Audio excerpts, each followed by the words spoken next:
everyone, and welcome to the Energy Talk podcast, where we share stories about the energy industry. My name is Olubimi Olajide, and I'm excited for today's episode. So today we have a guest named Yetunde Fadeyi, and she is the founder of REES Africa and co-founder of Wattcore Energy.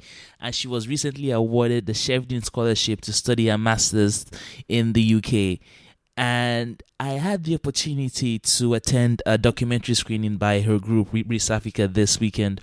It was here in Lagos, and I got to meet a few members of the REES Africa team. You should have seen how passionate they are. And by the way, the documentary that they screened, it was called Atukpa, and it was about a project they did in the local community here in Nigeria. I would highly recommend you guys watch it after this interview. I would link it in the description so you can find it easily. I think you just need to hear from this lady herself. So Jennifer will be taking this interview, and I really hope you guys enjoy this conversation. My passion is renewable energy access and environmental sustainability, and that's where REES comes in. The full meaning of REES is renewable energy and environmental sustainability for Africa initiative. So we know that over 60% of Africans are not connected to the grid, and this people, most of these rural people dwell in rural areas. Now, there's also an issue of environmental sustainability. How do people relate to environmental issues such as flooding, air pollution? Because energy is like the dominant contributor to, the environmental issues we have. The air pollution is caused by either coal or combustion engines of vehicles. The climate change, of course, is caused by energy access using fossil fuel that generates greenhouse gas emissions. So everything is like interconnected. But how do you create energy access and deliver environmental sustainability? This this duality is what REES wants to address or is addressing. So our initiatives um, address energy access in rural areas, try to alleviate energy poverty in a very sustainable way, and we also talk to people about environmental issues and try to promote the communities that of youths that talk about and do the talk basically as regarding providing proper solutions to environmental challenges. So all this incorporated just makes us like it makes REES Africa a youth-led non-governmental organization that satisfies the bottom line. So yeah. Yeah, starting with, I must my question right here is how are you able to spread the word and have people join you on your own project? Because it's one thing to have somebody do something with you without getting some sort of remuneration or some sort of benefit, and then doing this on the other hand and knowing that, oh, I might not necessarily give this person any pay and still they're still with me. What is the motive behind that really, and how have you been able to like move everybody together with what you have in terms of your visions and your missions, and how you guys have been able to like reach and impact what you've done so far so good? Okay, so the first project I held with REES Africa was a bee environment campaign project. It's basically a cleanup and sensitization program, and the volunteers that were on that project were millennials, as we would call them, that have had experiences with environmental issues, from flooding to air pollution to um,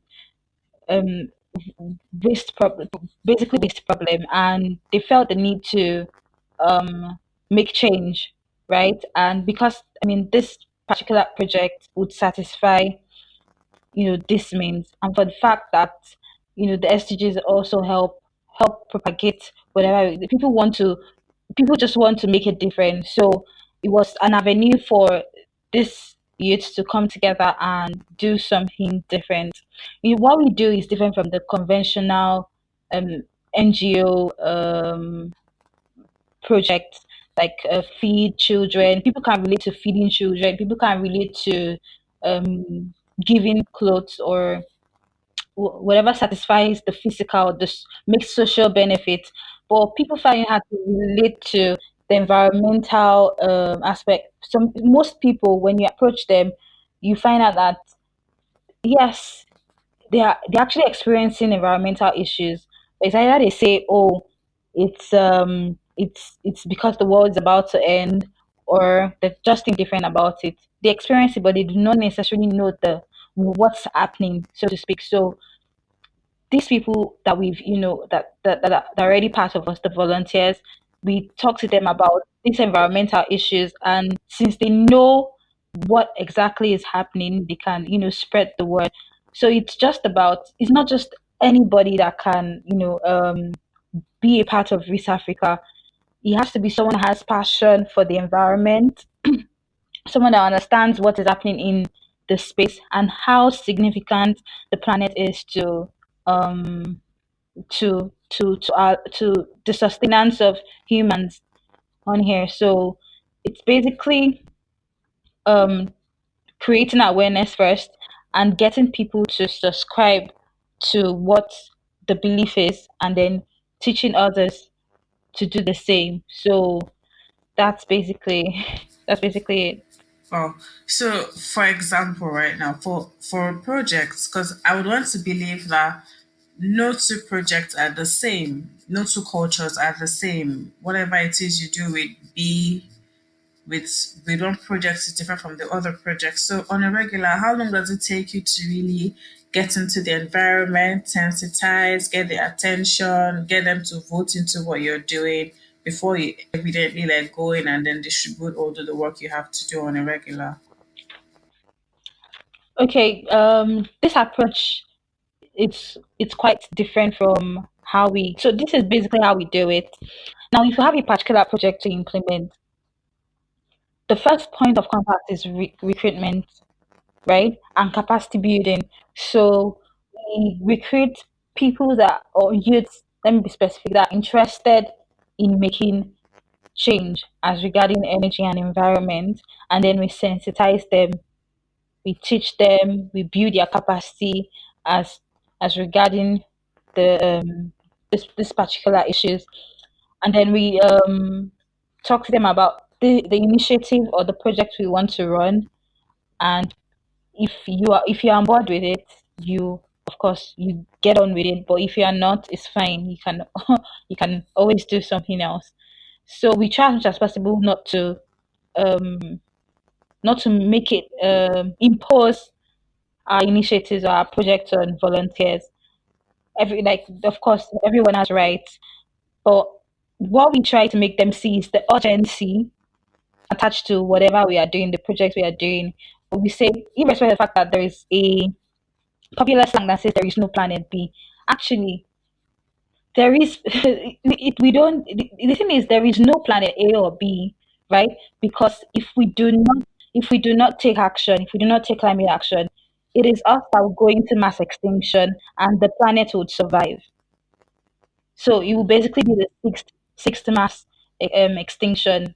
So the planet doesn't need us; we need the planet. So if you understand the urgency, you would, work towards ensuring the project. So let me take a particular initiative, REES Africa. So after the whole capacity building, what we do is we go into communities that we've chosen to pre-qualify these communities.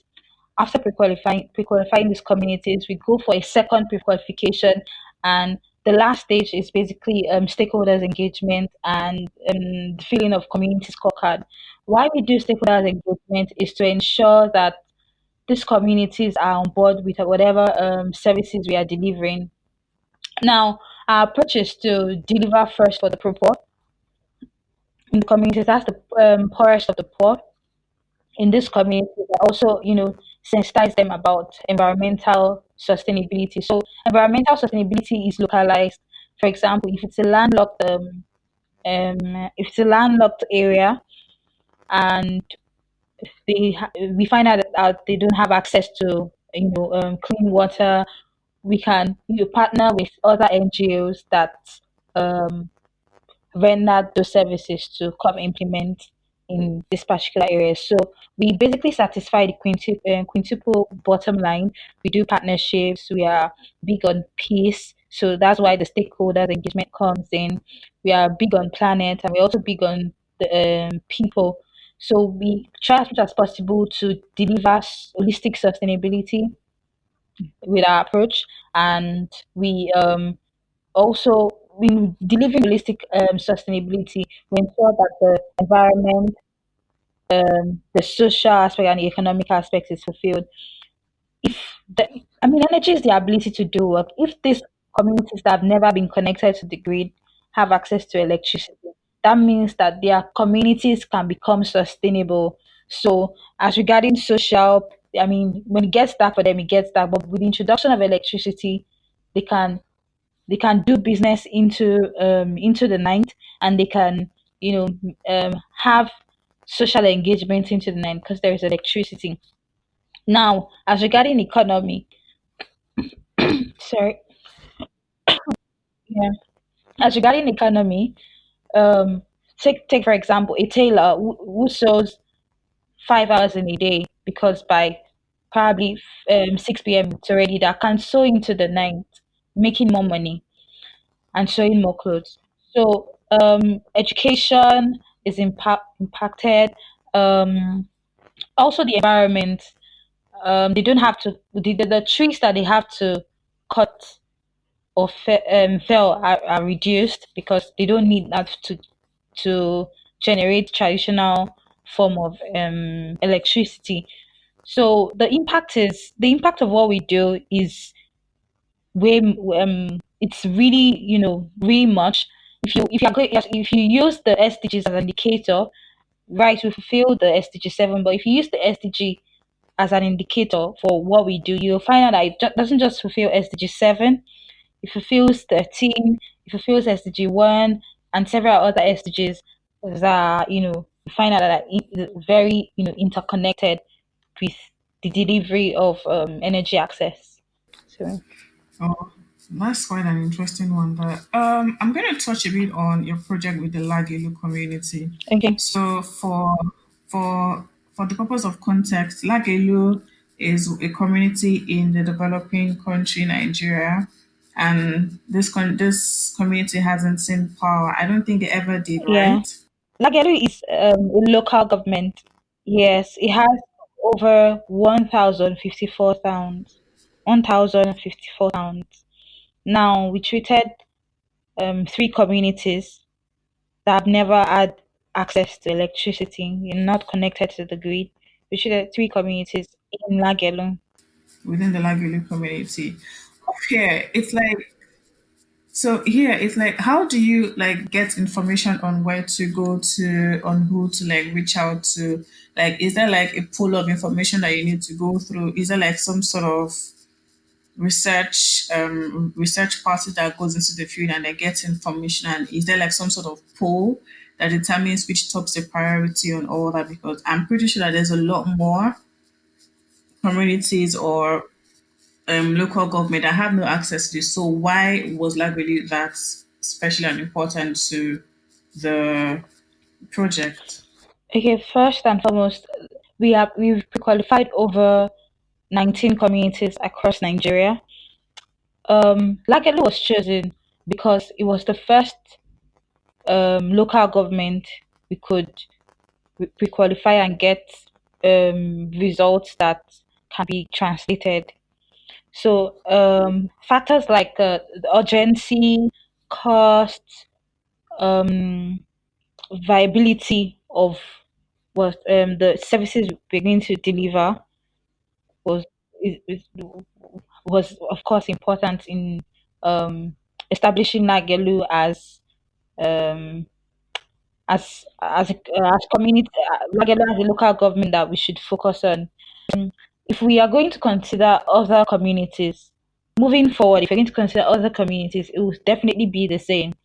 Cost would play a role, the urgency would play a role, the viability and the stakeholders' agreement. If it's not complete, we cannot move forward because the community and stakeholders especially must accept the solution that you're offering for it to be deployed. Also, social construct can also affect our deployment. So we try as much as possible to ensure that everything is in place before we go deploy, so that whatever service is being rendered there is impactful. Yeah, you made mention of stakeholders. In this sense, I'd like to believe that these are people that are like contributing to the project, right? Yes, including the community. So let me just mention stakeholders. Yes, the within the community you have the chiefs or their leaders, and you also have the youth. You have women. You have the men. Men meaning farmers, or depending on the kind of occupation that they practice within these communities.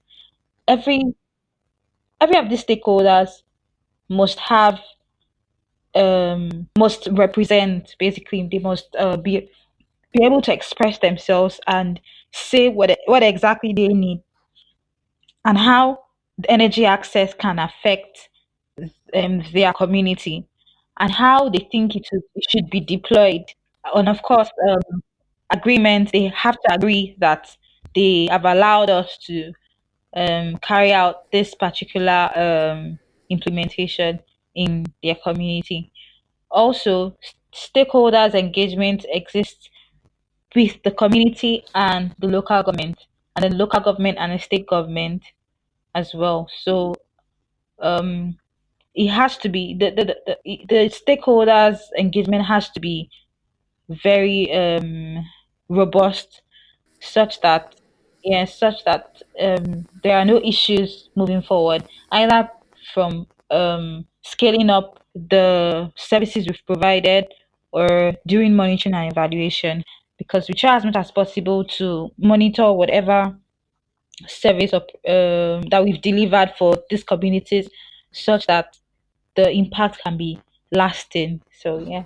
So basically, prior to when there was like prior to the electrification of the community, what was their form of power really? Okay. Prior to the electrification we did, their primary source of power is fire lamps. In their dialect, it's called atupa. Also, they use flash LED lights, popularly known for them as Yaradua. And the issue with atupa, which is the fire lamps, is that it affects their health. It causes respiratory issues for them, and it also affects their eyes.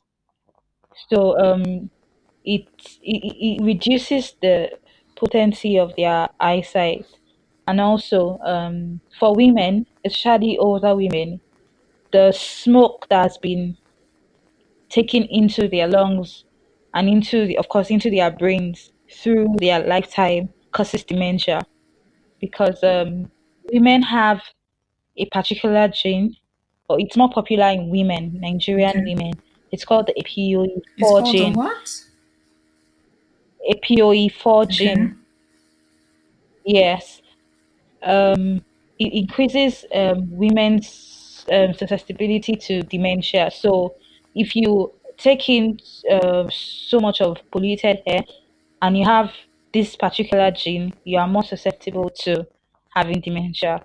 So for cases like this, we treat if we when we find cases like this in communities, we also treat them. They are prioritized. Like I said, we attend to the first of the poor first, and the process we use is the kind of delivery we use is like an inclusive service delivery. So we are all for like social protection and all that. So we profile the community, see who exactly has been affected by energy poverty, either by dementia or house burning or respiratory issues, or children that have been affected by um, energy poverty. Probably they stumbled on a pot of, into a pot of boiling water. We've seen cases like that because there is no electricity. And also, we focus on women and children, especially pregnant women and women with children that are below 5. So that's basically how we deploy. Wow, so this is quite touching. So basically, once you're done, is there like some sort of monitoring that continues with these projects? Because at the end of the day, because we've seen that one thing that most developing countries lack is the fact that once people finish up with their projects, they think is that's the end. They forget that there's some sort of O&M that goes Mm-hmm. into it. By O&M, I mean operations and maintenance that goes into to see that, oh, this is how things have gone, has progressed from what we've been through. So, using the community, for example, has the team gone back to check on how these guys are doing, how they're faring prior, after we must have done this, whether it's been 6 months down or 3 months down, to see if there's some sort of progress and how we can continue with this. And if so, what has been the reception from the community on what you've done? Because I would want to believe that, I mean, it wasn't like a smooth sailing from the very beginning. Like they were not that accepting at first until you have to like explain yourself, and then after that, how has reception been? Because I mean, you've done something really good for us, and then you're leaving, and then we're expecting that, or maybe something else is coming after that, or if I have issues, how do I get to like fix them, knowing that, oh, we're not literally in the same community or on the same base? Okay. So yeah, monitoring and evaluation. That's basically what we call it. For monitoring and evaluation, the last monitoring and evaluation held in Nagelu, the communities we service. This was in um September, early September, and the reception was awesome. Although what we installed, the number of installations we deployed in Nagelu, we had some we had some households say that, oh, some weren't working, and because of that they had to tamper with it and stuff. But we took it from them, right? And we repaired it and returned it back to the community with on the premise that if they destroy it if they destroy it one more time, they would have to pay for it, right? Also, when we did the installation, we did just do the installation and talk to them about environmental sustainability in their indigenous language. We also taught some youths how to repair or carry out troubleshoot the system. So that also has helped the the communities to maintain their system. So basically, what this youth charge is like 100 naira. If you say um your system isn't working, it might just be maybe you put the port, you put a different port into the solar DC port. Something can just be something as simple as just switching or changing the bulbs in a different direction. But these youths do that, and they get paid for it. So it's more like creating some sort of some source of income for these youths. And because of that, we recorded that about two of the youths that would have, you know, migrated to say Lagos or Ibadan stayed so that they can continue this trade. So ultimately, it helps to reduce rural urban. What the solution we've implemented can has the potential of reducing rural urban migration to a greater extent because youth have a reason to stay back in their communities and do the work. So monitoring and evaluation is not easy, but we try as much as possible to do it. There are costs associated with it. We try as much as possible to bear it. As a matter of fact, we have millennials in Oyo State, so it's quite easy to to do the monitoring and evaluation, and which brings me to the fact that we try as much as possible not to do projects outside where millennials are not present. If millennials are present in a particular area, we can deploy a solution. So we right now we are not in Delta or Benin, so we cannot go to Edo State or Delta to deploy a solution because REES Africa is not there. And like you said, operations and maintenance is very important. If we deploy and leave the community with no millennials present to carry on, there's going to be a big problem. Yeah, that's pretty true. One thing that you noted that I'd like to reiterate is the fact that there's always this thing of the answer to poverty is not just provision for the particular need that they lack. I mean, poverty, when someone says, I am hungry, I don't have food to eat, and you give the person food to eat today, there's always that tendency that this particular person might come back tomorrow and again. But you guys have done something a lot different. You have created the difference, but also given an opportunity to also impact whoever it is that lives in this community in the sense that he can actually charge and from learning from you guys has learned how to fix this thing. That is education right there. Yeah. Has learned how to fix it and also willing to give back to his community by fixing them also. By millennials, what do you mean exactly? Okay. We basically do not refer to the youths in our community that work with RIS as volunteers. We would rather refer to them as millennials. Reason being that what we practice is called innovative volunteering. It's volunteering with a purpose, and with innovation.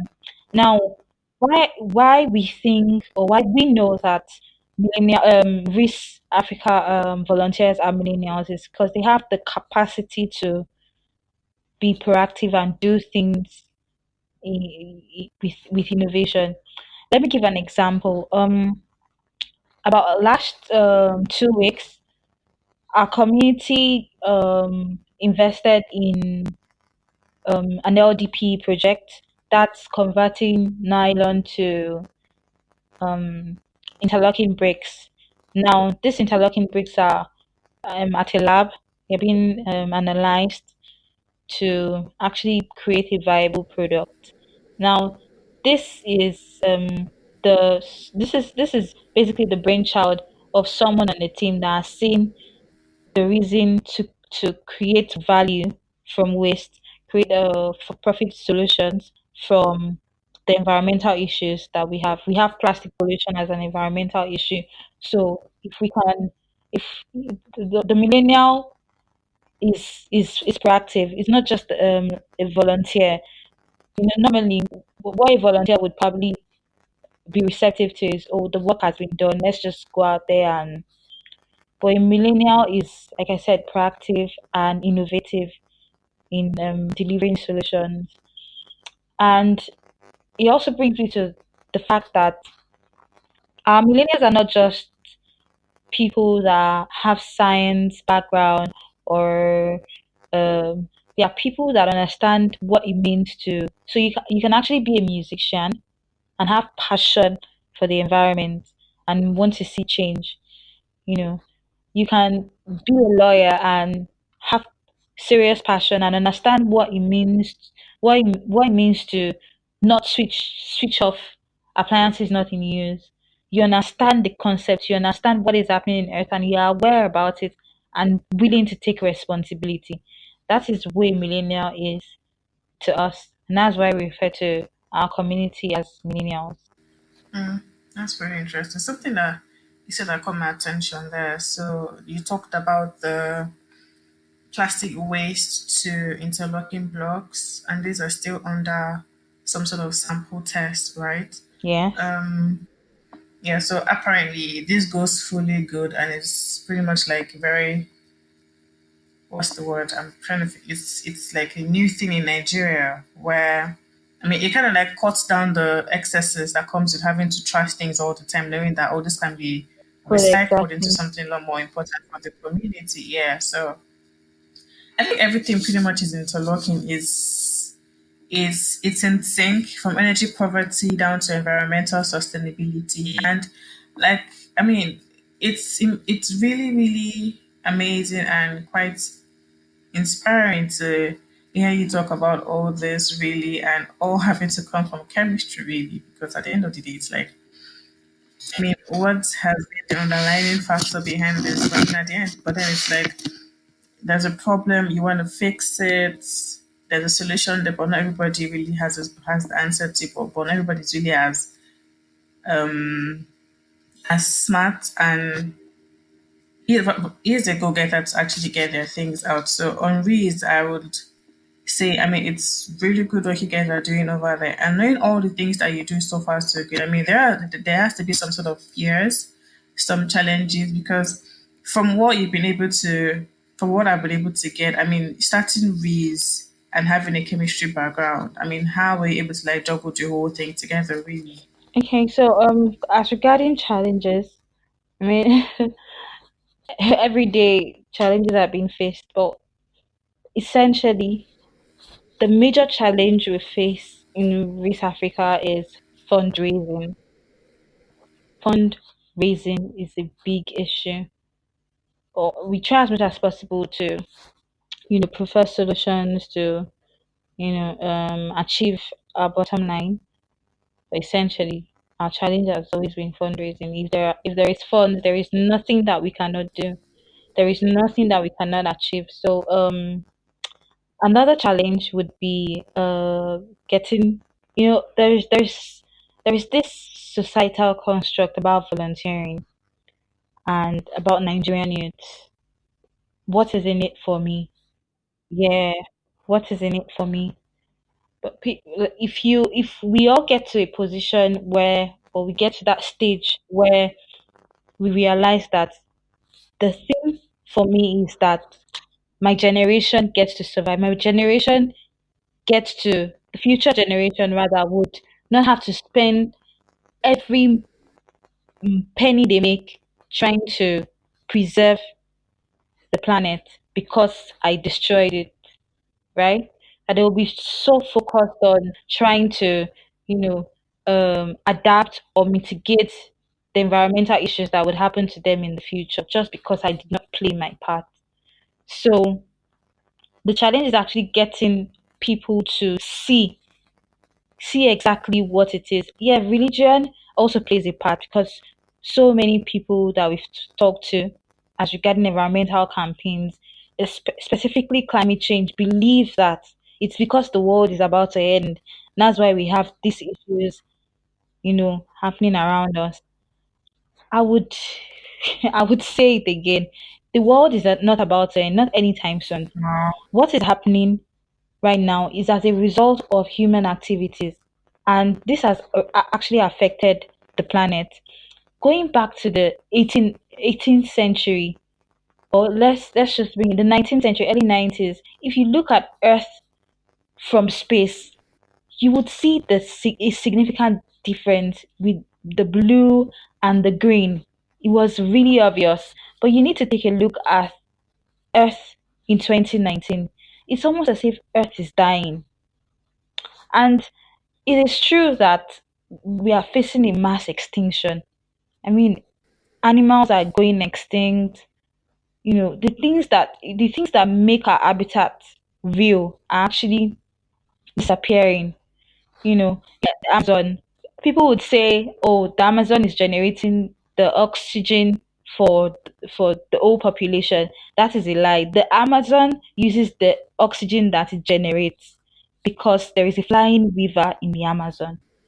So we need to make our priorities, get our priorities right, because we do not necessarily want our future generations to have to go to the museum to see what a tree looks like. If we can get Yeah, if we can get this analogy, it doesn't matter who you are, whether you are an illiterate or not, whether you are not science inclined or not, keeping or maintaining our stance here in this planet is a matter of, it's basically a matter of survival.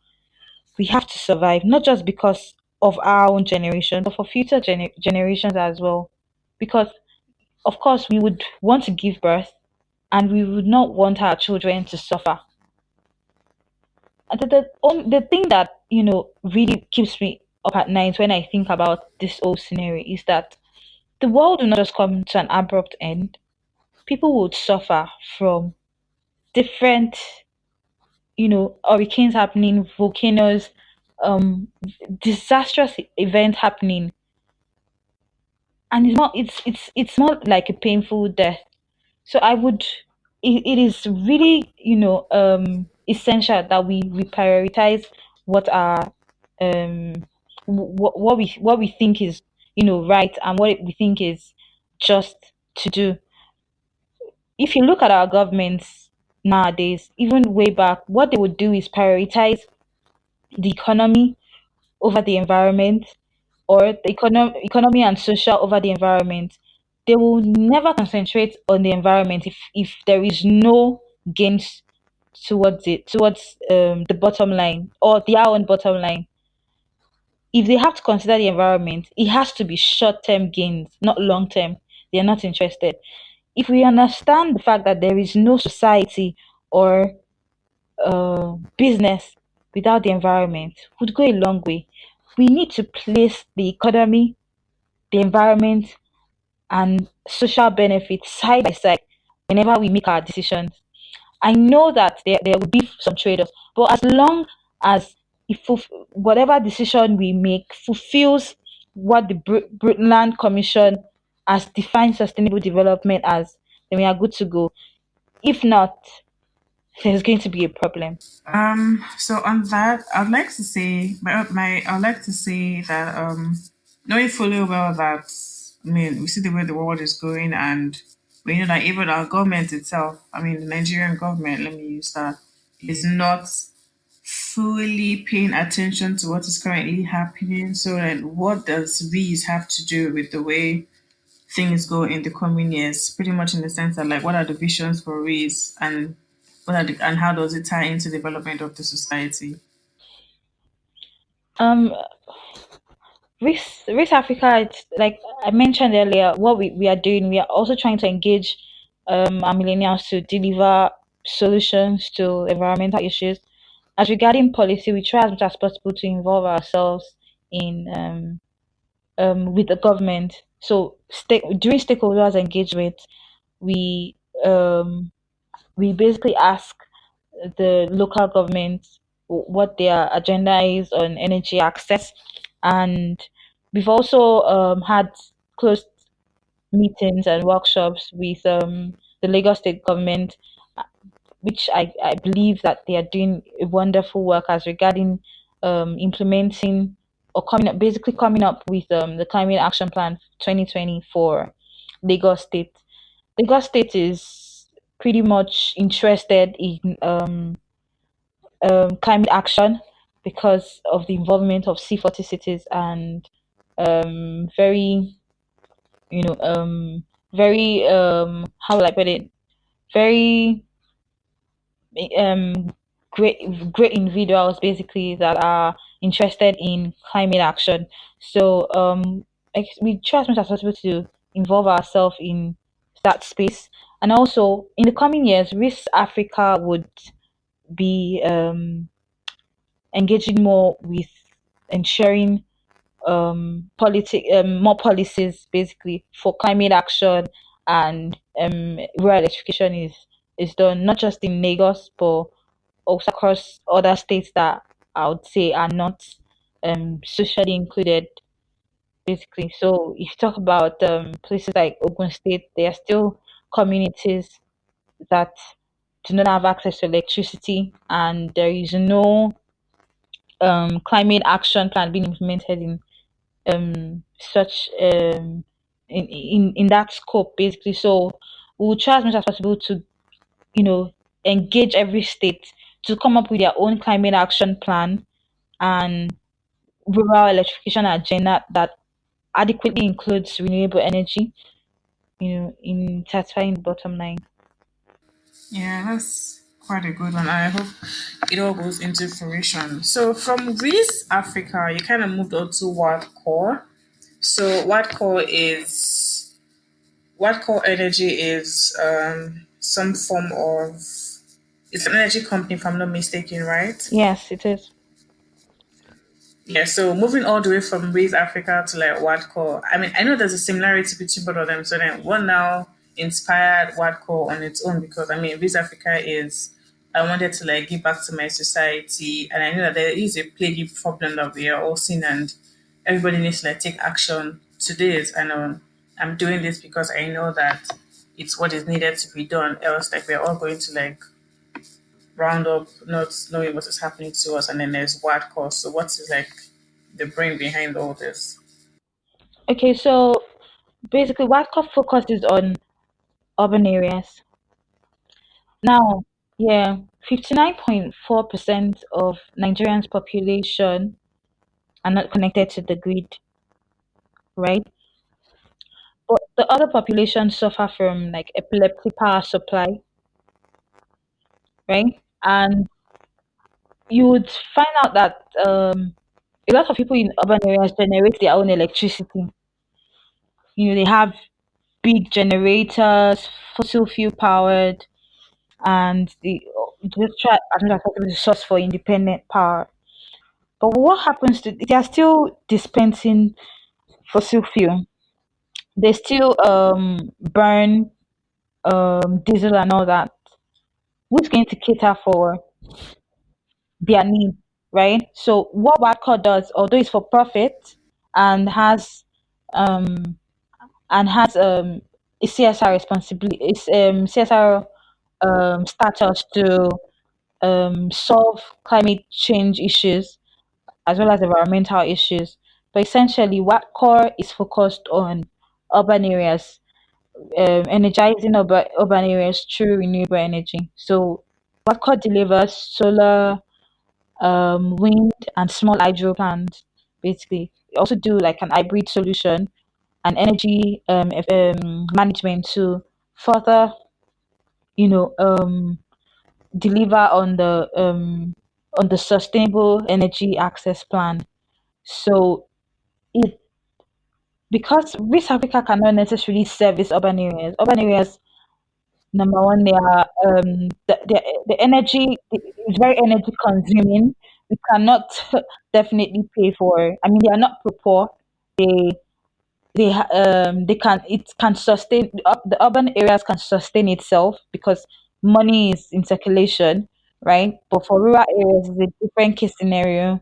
Poverty is on the rise, and they have basically no access to um the energy services that Watco can provide. So East Africa services the poor via inclusive service delivery, and Watcore services the urban areas by providing renewable energy at, at a cost that is, of course, affordable and energy that is sustainable, basically. So yeah, so at this point, is it safe to say that Waste Africa sort of kind of like has is biased towards the rural areas, while Wadco is towards the urban areas?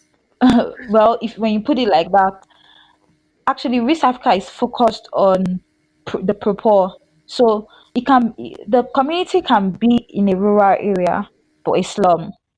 So it's rural areas and marginalized areas basically. So it's not just but West Africa doesn't service urban areas with electrification projects. We do environmental campaigns. We do environmental sustainability campaigns in rural peri-urban areas, even in urban and peri-urban areas, even in rural areas. But we don't actually exercise the light up initiative in urban areas, just in rural and marginalized. Oh, so there's really no synergy between the both of them at all. Like you view them as two separate entities. There is a synergy because I mean, Watco delivers urban areas and Visa Africa delivers rural and marginalized areas. So in the long run, while one is paying for another and one cannot afford to pay because we understand the socioeconomic status of these two distinct areas.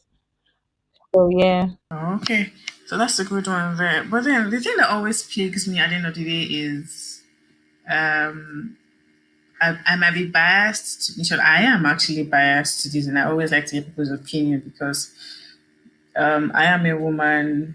I am also in the energy industry, but then the thing is, with all these things going around you, all the things that you're working on, there's definitely some part where you have to work with the opposite sex. That's the men and even the women sometimes really. And sometimes I think that, well, in my opinion, I feel that sometimes you really have to be assertive for people to take you seriously and for you to literally stand your ground and make them understand that, oh, because of I am literally like coming to tell you what I think it is and not having to mumble my words or go back on it. So literally I always like to hear people's opinion on how they've had to brace that up and then go forth with what they have.